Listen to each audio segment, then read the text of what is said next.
Oh.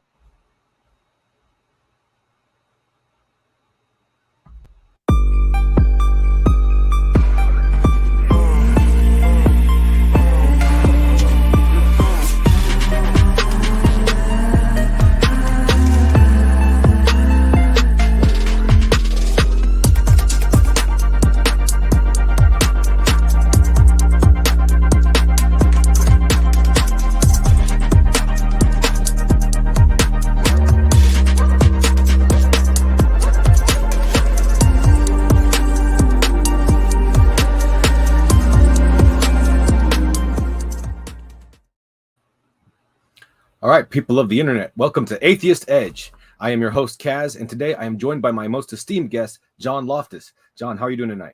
Doing great, doing great. So John is a celebrated writer. He has penned at least 13 books that I can find. He has earned a bachelor's degree from Great Lakes Christian College, a Masters of Arts and Divinity from Lincoln Christian Seminary, and a Masters of Theology from Trinity Evangelical Divinity School. And he's been on the show a few times, if I'm not mistaken, more than once for sure. So it's really great to have you back, John. And I believe you have a book that we're promoting tonight. It's God in Horrendous Suffering. It's down there in the corner of the screen right there. So you can check it out there. The link is in the description for it on Amazon, as well as his website, Debunking Christianity. And you can check out all of his works there as well. So, John, would you like to give us a quick, idea of what the book is? Yeah, it's actually dealing with the problem. I mean, in recent decades, Alvin Plantinga, he decided he was going to solve the logical problem of evil, and that's if you grant that demons are the cause of all natural suffering, and if that's the case, then he's solved it. You see, but that's kind of like, are you serious? Did you have to do that in order to solve the problem? Well, what he says is, it's logically possible there's a good God, given the fact that I can blame all demons for all the natural suffering, the naturally caused suffering, hurricanes, fires, tornadoes, earthquakes. It's like, how possible is that? Well, anyway, he is touted as solving the logical problem of evil for that reason. The logical means like, it's just possible. It's possible that there's a good God. Well, and then they started dealing with the real problem, this problem of suffering, in a few of their tomes and articles and books. But very few of them have ever, taking issue with the problem of horrendous suffering. And that's what this book is dealing with. It's like, why wouldn't you deal with it all from the beginning? They start nitpicking it away. And so this book is actually dealing with the problem. That's what I think. Absolutely. I obtained my copy on Kindle. That's why I put the Amazon link in the description. I'm not too far into it, to be honest. Sometimes I have trouble finding time to read, but I do have the big book. Chapter in. It's a big book. Yeah. I feel like I'm getting a crash course in counter-apologetics with a highlight on what is perhaps the most influential counter-apologetic, which is the problem of evil, as you have described. And would you like to just give them a definition of the problem of evil, just as you're the expert and I'm not? Well, I don't actually even like to use the word evil. Evil is a conclusion we draw after looking at the problem, because the problem is the problem of suffering, horrendous suffering. It's ubiquitous and it's intense and need not to be. So we look at the suffering, and then if we conclude that the suffering is evil, then we say so later on down the road. So I focus on the word suffering.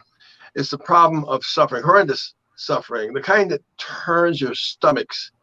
Like a baby who gets, I'm sorry to offend anyone, but it gets, raped and burned alive. That kind of suffering. It does happen. It has happened. or the Holocaust. I mean, like we talk about the horrendous types of suffering, and that's why the name of the book is Horrendous God and Horrendous Suffering, because stop skirting the issue under the umbrella of the word evil, and then take into some kind of a detour where you have to define evil before you look at the problem. Well, I know the problem is suffering. It's a horrendous suffering, the kind I just mentioned. And you can't hide behind the idea that, well, we first have to talk about what is evil, because, well, I'm sorry, a child who is like raped and then burnt alive is not evil. Of course it is.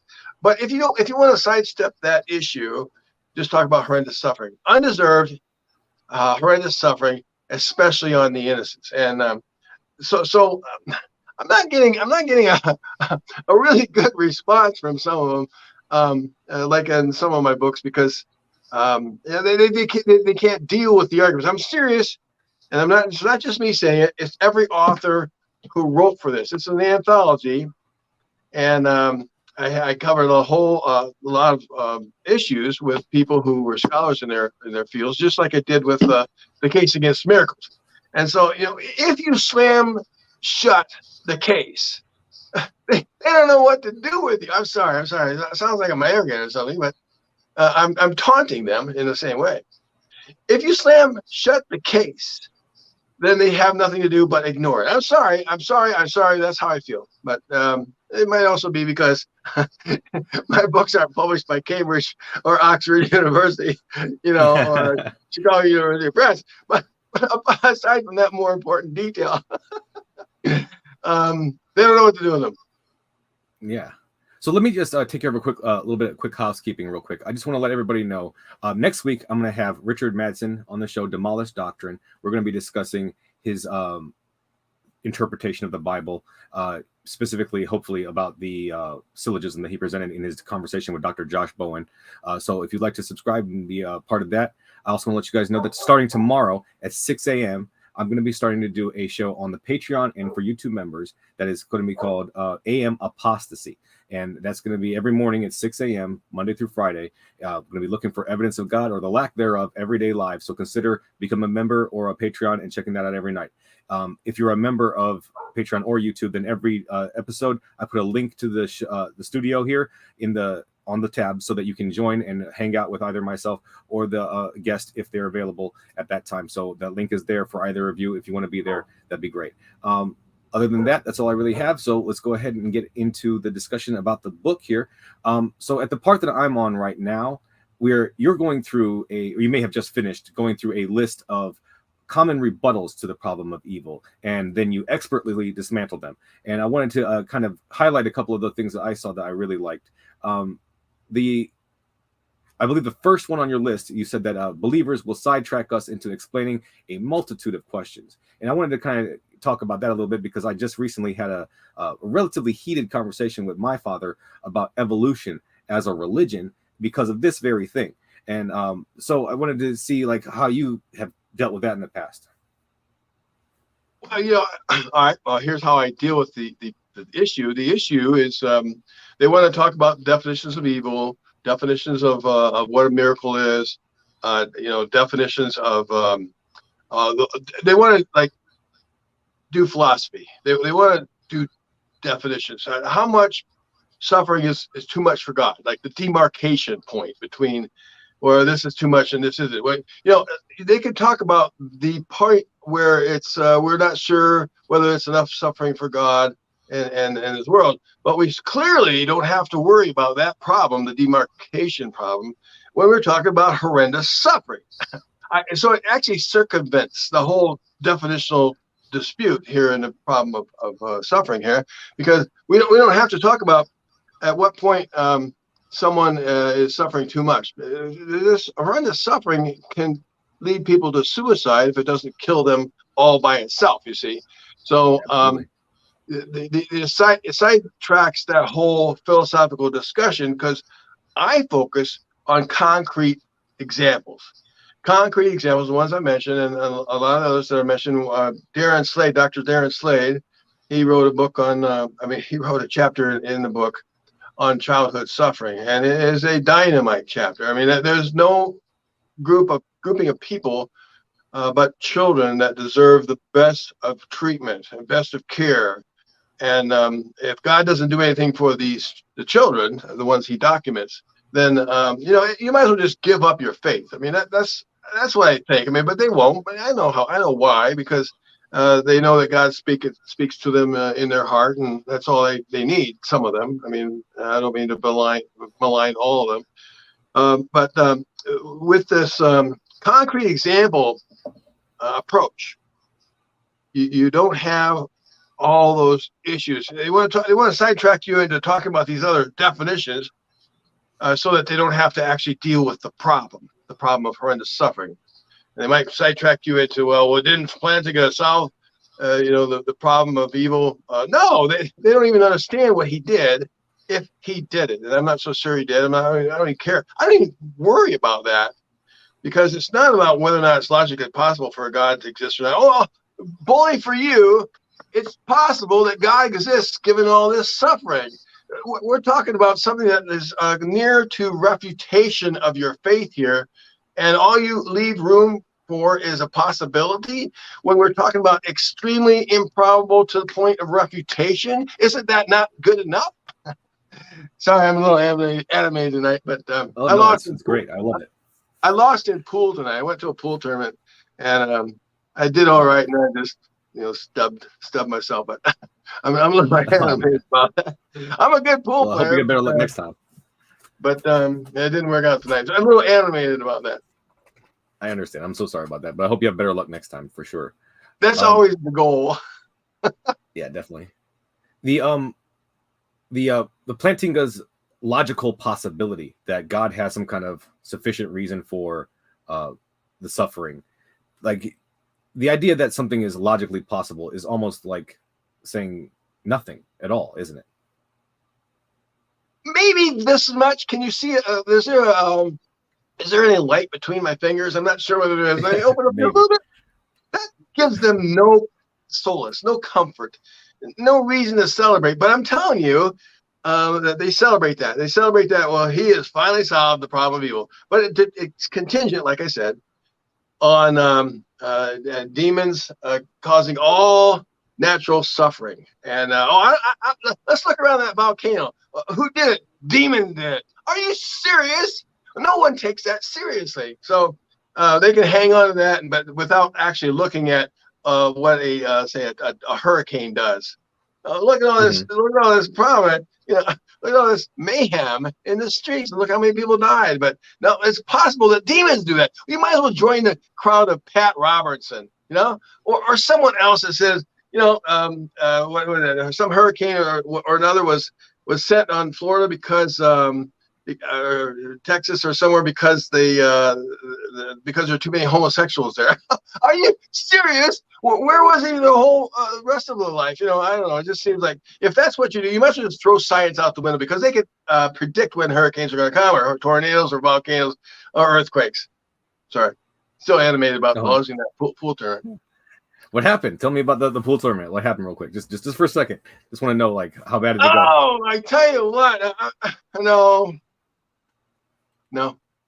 I'm really good. I'm really good. And then all of a sudden, I played somebody who says, well, never mind. No. Really frustrating, huh? Put some kind of rules thing down. I mean, I didn't know the rule. I mean, I did know the rule, but I didn't. It's like one of those things that's in the back of your head. Like, yeah, I remember. You won. What the hell? Damn, I'm sorry. So yeah, another one of the things on that list that really, I'm sorry, go ahead. Don't be sorry. I learned from my mistakes, hopefully. That's what we do in life. Yeah, absolutely. It's the best way to approach it. So another one of the things on that list that really I identified with was the third one on that list, that believers will substitute irrelevant anecdotal stories of miracles. And I feel like that is like the most difficult thing to get past in a conversation when you're discussing something like this with a theist, because like you're making the case that these miracles, that there's no reason to believe these things, but then they've got this thing that you can't really examine at all, and they're just leaving it in your lap for you to deal with, and you have nothing to do with that. Like, how can you can't go back in time and tell them, well, actually, you were thinking this and that, and you were feeling these things and that thing. Like, I don't know how much further into detail you go into that in the book, but I'd love to hear more thoughts for you on that. Did you raise the issue of miracles? Did I hear you correctly? Right. The idea that people will substitute the third thing on your list, that believers will substitute irrelevant anecdotal stories of miracles. Oh yeah. That's all they have. I love David Hand's book. He's a statistician, and it's called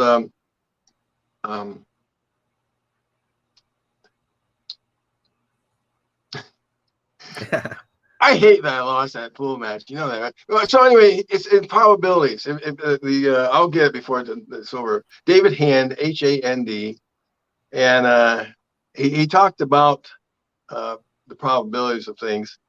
And given that there are 8 billion people on the earth, he argues, and does a sufficient job of it, that we all should expect a miracle at least once a month. What he means, he doesn't believe in miracles as they're sent from God. He means an extremely rare event. I mean, that people would, naturally assume that if they didn't know the odds, they would think that somehow some deity did it for them. It'd be really odd. The odds are just so astronomically high that people generally think, well, then it must have been God, because how else can they explain the odds? Well, if you have 8 billion people on the planet, and they have like billions, and billions of experiences every day, then you're going to have one of these rare types of things that happen in your life, and you're going to attribute to whatever God of your choice. So that's a really good book, and that's what I do when people bring that up. That you should expect it. You don't have to have a God to explain it. It just happens because that's just a chance. Get used to it. You've had plenty in the past, and you'll have plenty in the future, and people who have those experiences, they attribute to those experiences whatever God they believe on, whatever it is. So that God did this one, and that God did that one. And so who's doing all these miracles? Because if God, the God of the Christian faith, is doing these miracles, then he's giving evidence, so it's called, to people in other faiths that he will turn around and condemn when they die. I mean, like the Mormons, let's assume that they're not going to be going into heaven because of who knows why, or Jehovah's Witnesses, or spiritualists, or Muslims, or if you're Protestant, Catholics. So God is answering all these miracles just to send them into hell. Well, he can do what he wants. Well, you know what? He can go on his own way if that's the inconsistent, hypocritical, double standard way he deals with it. So this isn't the guy you want to worship. I'm telling you that. Yeah, definitely. I've made that argument before. Like, the idea that God is intervening on these minute, irrelevant factors of people's lives, when there is, as you say, horrendous suffering happening all the time, all around the world, is just, I don't want those miracles. I don't want God to help me find my keys. I don't want God to help me get through traffic. I want him to stop that kid from getting hurt right now. Why can't he do that? Why is that better? It's ridiculous. I think that's a good reason to reject that God. I mean, if that's all he can do, then he's not doing anything just to speak of, Right. And, I found my keys. I use the example in my book. I talk about the 2004 Indonesian tsunami that was caused by an underwater earthquake that killed 250,000 people. Some of them because they didn't drink, fresh water, which God could have easily solved if he had told him in his books, but make sure you boil your water. But no, he didn't even think about this. Imagine as a creator God doesn't even know about that. So 250,000 people died because of this earthquake, and the earthquake sent the waves into the land and it killed everybody. Well, it's an easy thing to do. See, either God is omnipotent or he's not. Now, whatever that means, it should mean that he can stop an underwater earthquake. I mean, if he's not that powerful, then let's go our own way. But he could have stopped the underwater earthquake before it happened, and then with a perpetual miracle, kept it from ever happening in the future too. A perpetual miracle. That means sorry if it requires a little extra work, for the next millennia of God, but surely people are more important than you being bothered. So, so you do that, and then the point about that is that no one would be the wiser had he done it that way. No one would have been the wiser. Oh, you know what? God stopped an earthquake. They wouldn't even know that he stopped the earthquake, you see, because he cares more about people and weather than to get the praise, But you got to imagine that I'm sure there's probably a lot of Christians that are out there that are probably saying that this earthquake was caused by God as judgment, some kind of punishment for whatever, not being a country that is Christian, something like that, I'm sure. Well, yeah, that's at least more consistent than the scientific approach if you're a Christian. Right. I mean, okay, let's blame all, but then let's go on and say, well, then, like Plantinga, that all these things are caused by demons. Some people just have got to grow up. I mean, really, you got to grow up and stop making excuses for your God based on anything that you can use to make excuses for that God. Science can predict the weather. Well, then, how's God to be found in it? I mean, like, I look at my weather reports. Is it going to rain? And usually they say 20%, 40%, 60%, whatever. It's going to rain 100% today. And I mean, why doesn't God ever say, you know what? Now that we can predict this with pretty good results, meteorology, that's a science, and so all of a sudden it says 100% rain, but it didn't rain. that might be surprising, but no, it always rains when whatever the odds seem to be. So you can't just say that God's to be blamed or credited with starving people who deserve to be starving, or killing people who deserve to be killed, when this weather patterns happen haphazardly throughout the earth that can be predicted by scientifically informed meteorologists. Absolutely. It's interesting because, like, the Bible says that if you have the faith of a mustard seed, the size of a mustard seed, that you can move mountains, that you can heal the sick and raise the dead and all these other things. It seems to me that if faith was even a mustard seed size of powerful, then you would not have medicine, you would not have healthcare, you would not have prediction of the weather, none of that stuff, because all the theologians would be cornering that market with their expert, faithful prophecies. Excellent point. Can I interview you now? I'm sorry? That's excellent point. Can I interview you now? What else do you have to say? That's pretty good. Absolutely. Always. Did I tell you I didn't like losing that pool match? Oh, yeah. You told me. I'm so sorry. Yeah. And another thing that point kind of makes me think of is like ghost stories. Often when we're talking about supernatural occurrences, the people will have some anecdotal story about some ghost or apparition that they saw, right? And like you were saying before, how the miracles would be like once a month. To me, it seems like every square meter of the country would be covered with some kind of ghost. Yeah, I don't know what to make about ghosts. There's no more evidence for that, than there are gods. But what we need is evidence. Right. Someone says, God says boom, and then boom. Now that happens, and video it. Yeah.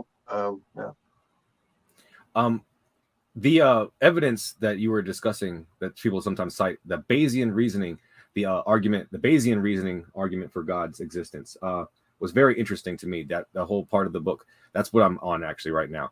And I'd love to get you to talk a little bit about that, about how people make arguments based on Bayesian, not actual math, but just Bayesian quote unquote reasoning to show that God is real. Oh, it's a small part of the book. It's controversial. It needs data. To use Bayes' theorem requires prior data. And without the prior data, you're just making shit up to use Bayes' theorem. Now, that's gained some traction in some circles, but in others it hasn't. Like, for instance, if you were to say I don't want to bother. I don't want to. People vehemently disagree with me on this, so just so you know, and I might be annoying them, but I'll just say this: in order for you to determine whether pigs can fly, you have to have some data, the previous data of pigs that have flown. We saw one here, we saw one there, and given the aggregate of like a million pigs, well, 1 in a million chance of a pig to fly, or whatever that previous data allows you. Because if you don't have the data, the previous data, you have nothing to mathematically calculate. And I have nothing wrong, nothing against Bayes' theorem when used appropriately when there's previous data, but to use it when it comes to like the resurrection of the dead or the virgin of birth, when we have no other, we don't have any data for that. Like for instance, I think 120 billion people are calculated to have lived up until this point, I think. So as far as I know, 0 have been resurrected from the dead. I mean, well, Jesus might be the example. No, that's what we're trying to assess. You see, we're trying to assess whether he was one of them. So you can't use the previous data to assess whether Jesus arose from the dead, because if he's the only one. What we're trying to do is find what's the data that leads us to do the mathematical calculations on whether or not Jesus rose from the dead. I've heard those arguments before. They strike me as they could sound compelling to somebody who has no background in mathematics or doesn't care about probabilities at all. They're very well articulated, you might say, but they obviously seem to me to be presuming that the original resurrection happened for sure, and that's the fact is it's just a claim. Yeah, all apologetics is special pleading. There's a case.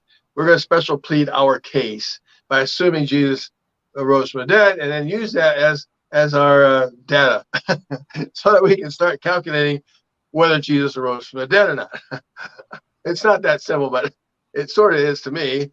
That you can't just all of it's special pleading. In every case, there's other things that they do that might also be described in different terms, but they're just special pleading all the way down, double standards, one for them and one for everybody else. Was the problem of evil, or horrendous suffering, I should say, a big factor in your deconversion? I don't know. Certainly the intellectual problem. It wasn't. I mean, it wasn't what changed my mind. It's just I got to studying it in more depth afterward, and challenged to debate it a couple times, 3 times now, I think, and read a lot on it.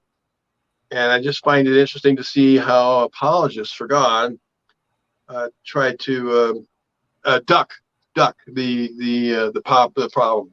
And so I focused on it. If I have an expertise, it'd be in the problem of suffering. And no, it wasn't. I don't think it was I mean, things happened to me that emotionally I didn't like, like losing that pool tournament. But no miracles for you on the pool table, huh?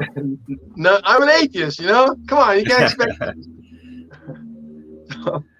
No, it wasn't. But I think it's a serious problem for faith. I'm not saying it's the silver bullet.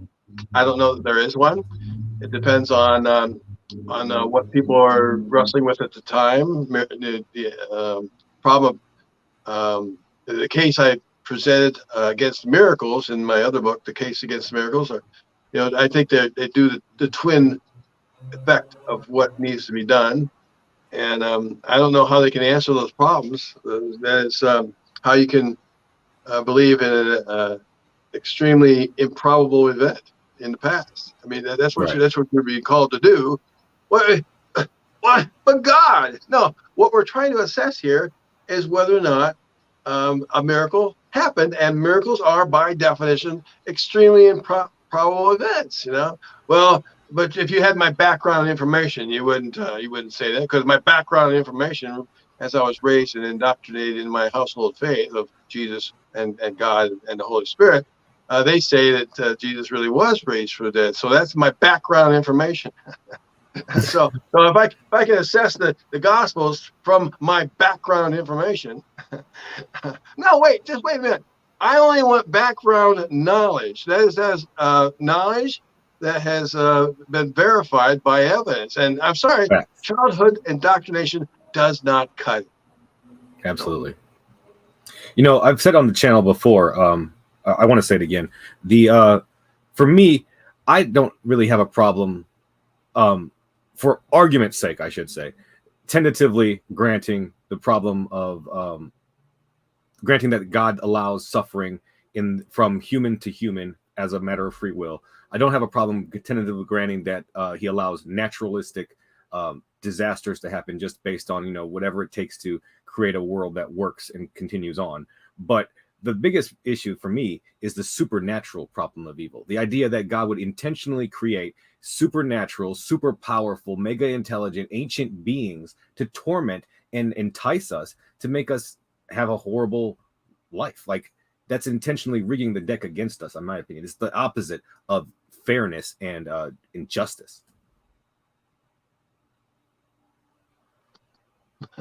Yeah, I agree. I mean, it's like even the so-called mythical tale of Adam and Eve is like it was a setup. I'm telling you, it was a setup.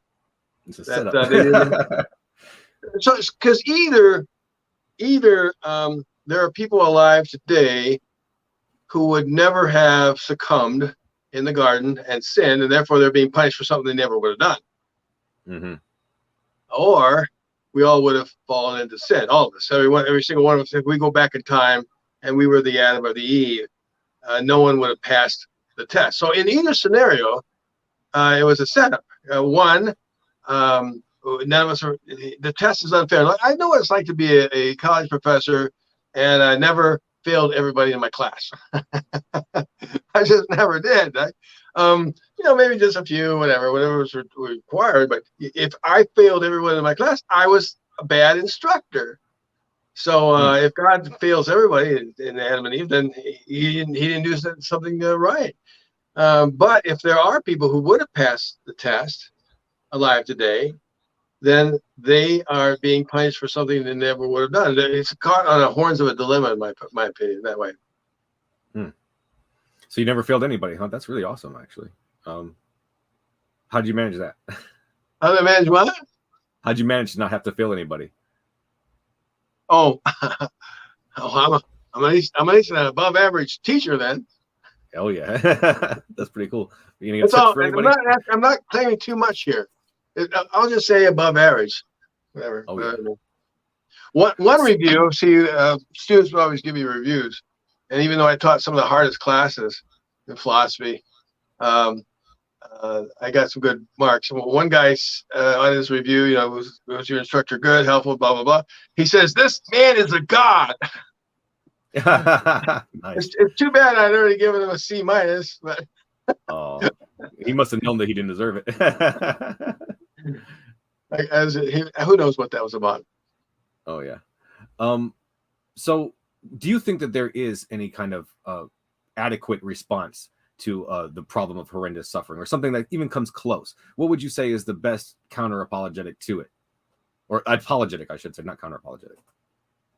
Well, I have I wrote 5 chapters in the book. I think the last time I remember, and I really don't think any of them work. I mean, not even, how can you say, well, God uses horrendous suffering to teach us the virtues of charity and goodness and patience, when horrendous suffering, by definition, is life-threatening type of stuff? Oh, I'm so happy for that, and I'm so much better off because now the only reason people would say I'm better off for having suffered so intensely is because on hindsight they think of how their life is now. Like whatever that might be. Like if it weren't for that horrendous suffering, that burn on my face, I wouldn't be the star of a TV sitcom reality show where they needed some guy with burn on their face. So look at here, it's happy. But the question is that these things don't happen. That good things come out of evil. Is did you really want that to happen at the time it happened? And the answer is always no. They always, not knowing the future. You say they would always say, no, I don't want that. No, get that fire away from me, please. No, I don't want anything near it. My face. So there's no character building that takes place because of a fire, for instance, or any other thing that might take. You lost your leg? Oh, well, I'm better off for it. That's what the mind does. The mind takes suffering and the mind does, not God. The mind turns it into goodness, because our brains have to find some good. It'll search high and low. It might take 5 years, 10 years, 20 years before they find that thing that says, I can see why it happened. But no one, under the same circumstances, whatever age they suffered so badly, would say, oh yes, me, choose me. Yeah, I want that. I want that for myself, Yeah, kill my wife, my children too, the dog, so I can have a better, happier life. No, they go into grieving periods of time where they and even suicidal periods of time before they emerge. And when they emerge, it's because they themselves have decided to make this all good. Yeah, it's absolutely just a coping mechanism, just to try to deal with whatever you got to deal with. And I can empathize with that. I feel like I know it's good to try to find silver linings, and it can be difficult sometimes to do that. But I mean, it doesn't require you to be dishonest about the badness of the initial action. Yeah, and think about so going to heaven. Okay, you're supposed to be training for heaven, and so suffering is supposed to teach you the characters, the virtues of, say, patience, how to love the unlovable, and how to be a better person. But those kind of virtues, generosity is one. Those kind of virtues are not really required in heaven, where there's nothing but bliss. If there's nothing but bliss, there's nobody to give. There's no. You don't have to be generous. There's There's nobody destitute where you have to give them like something. And if you're in a blissful state, there's no reason to be patient. Oh, I'm sorry. I'm waiting. But no, wait. I don't know. Bliss says this. So none of these characteristics that are supposed to be learned from suffering are valuable or even needed in a blissful existence in heaven. And yet Christians say, well, let's teach me this, let's teach me that. Well, wait, are you going to be in a heavenly bliss? Well, then none of those characteristics, strength, fortitude, courage, none of that is really required in a blissful state of existence. Right. I never actually considered that, but that is a great point. I'm going to use that from now on. That's amazing, because yeah, you don't need any of this, these higher order goods in heaven. Everything is just good in general. You're absolutely right. I was watching a video of I think it was Alex O'Connor and Cameron Bertuzzi and two other gentlemen. They were discussing the problem of evil, and Alex made the point that while it's great that Martin Luther King did what he did as far as furthering civil rights and trying to make the world a better place, but it would have been better if he did not need to do that, if the world was not in a place that needed a Martin Luther King. And then Cameron, he said, no, I don't believe that. I think that this is great. And I can't understand that. You must be at a point where you cannot truly empathize with people who suffered in that way in order to really to sidestep that so easily. Oh yeah, they'll throw everything and everyone under the bus in order to exonerate their God from causing problems or suffering, or it's never his fault. He doesn't do anything wrong. That's their starting point. That's why it's called special pleading. And so long as they'll throw anybody under the bus they can, just anyone, any view. God is good. Boom, no matter what. Absolutely. So that's pretty much all the questions I have for you right now. I am about a chapter into the book. Like I said, is there any kind of tease you want to give me, some kind of idea of what's in store for me as I continue on? Why don't you have me back? And then Okay. you won't read the rest of it. No, no, yes, you will. But the book is big. It's huge. We've got all kinds of things in it, and some will appeal to some others more than you, and some of the things you think are more important won't appeal to others. So it's a really good book. It's gotten some really good praise from Christians as well as atheists. Christians like Chad Meister. He teaches for Bethel College. He says you need to be aware of this book. People like Randall Browser, he's got mixed reviews, as some of us know, but he did recommend it. And David Geisler. David Geisler is Norm Geisler's son, and he's had some really nice things to say about the book, and he's going to try to convert me. Oh, really? Do you ever do debates? So what? Do you ever do debates? Oh yeah. Yeah. You know, it just occurs to me because Randall Rouser has debated on my channel before, and I'd love to hook the two of you up for a conversation about this topic, if that's possible. Oh, suffering. Oh, yeah. Well, we already did one on whether Jesus loves the Canaanites or not, and yeah, he's doing whatever he's doing whatever he can to exonerate his God, even if it means changing what he thought God is supposed to be. Mm-hmm. Previously he thought God revealed himself in the Bible, but not this part, not that part, not when it comes to genocide, not when it comes to indentured servitude or slavery, not when it comes to like Numbers 31. After the battle was done, grab yourself a woman and take her home. None of that stuff is from God. Well, how do you know this? Because of my intuitions, they come from God. Well, it didn't come to the people in Numbers chapter 31. Why did why did God have to wait to give the correct intuition here in 2023, whereas he didn't give it back then? Because his intuition now is more correct than what they had. Well, he's just doing whatever he can to make it right because he wants to make it right. Yeah, absolutely. I call it the accommodation model of trying to explain God's fickleness. I'm not sure if that's the correct way to. Well, just think about this. Okay, now God Yahweh, he threatened to kill off the nation of Israel. I forget now what it was exactly. And then if he can do that, then he could have enforced any law he wanted to, and if you don't obey, not that this is going to exonerate God, of course, but this is one more way to do things. He could have just wiped them clean and started over with Moses time and time again till they got everything right, and you don't rape women, you kill children, whatever, and he could have enforced it. He did enforce some things, you find in Exodus and in the wilderness wanderings, and so to say that God has to accommodate to the people. Well, wait, can't God say, here's the truth? You ought to be good to people. You ought to love women. I mean, you got to treat them with respect and kindness, whatever that might mean to everybody involved. But certainly not raping them or taking them as booty. And if you do that, I'm going to like smack you down. That gives it another a problem to deal with. But it's not the problem that the women might be suffering. So it's like God either is God or he isn't, and you want to like whittle away his attributes or what he can or cannot do into the guise of accommodation, when God certainly should know how to teach people good enough that they can get the point the first time around. Then you're worshiping a God of your own making. You're making shit up as you go, and they don't know it, but they are.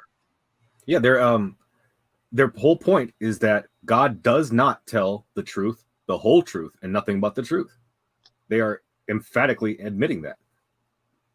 Yeah, I mean, he can't, or God thinks it's better not to tell people, don't take women as booty. For what reason? Well, he has higher standards.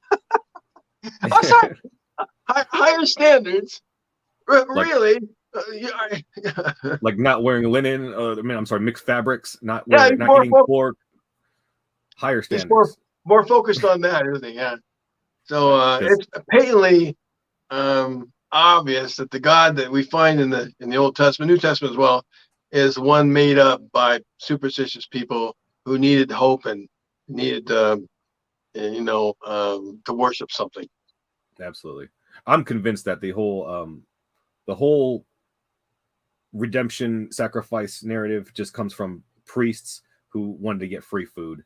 You know, burn some food, give it to me. I'll say it's to God, but I'm gonna eat, because they did. It says that they ate the food. You know, of course it is. That's how they got their. That's how they got some of their maybe a lot of their food. I don't know. It's hard to know what actually transpired. I mean, they talked about the year of Jubilee. I think it's year 50 after 7 years of 7 times 7 years. And did they really let the slaves go or not? Did they really separate for a whole year and not plant, crops? And it says that they should, but that, what they do and what we read they should do, it's hard to know what they actually did, to be honest. Yeah, honestly, that's absolutely true. Some things are obvious. Yeah. Okay. So I really thank you for joining me today. We're gonna go ahead and wrap it up. Thank you everybody to joining us tonight. We really appreciate it. And like I said, the book is linked in the description below, as well as Debunking Christianity, John's website. So please go ahead and check that out. And if you could leave a review on the Amazon site, I'm sure he'd love that. John, is there anything else you'd like to say before we get out of here? No, thank you so much for having me. I appreciate it so much. No, thank you, John. I really appreciate it. Well, everybody, like I said before, thank you again. Remember to like and subscribe. There's 2 videos on the Patreon that are going to be available tonight. One is available now. I'll be making another one available shortly. Thank you again to the people in the chat and the audience. Like it if you loved it. Share it if you want to spread it. And remember, it's the bridges we build, not the bridges we burn, that give us the edge. Everybody have a great night.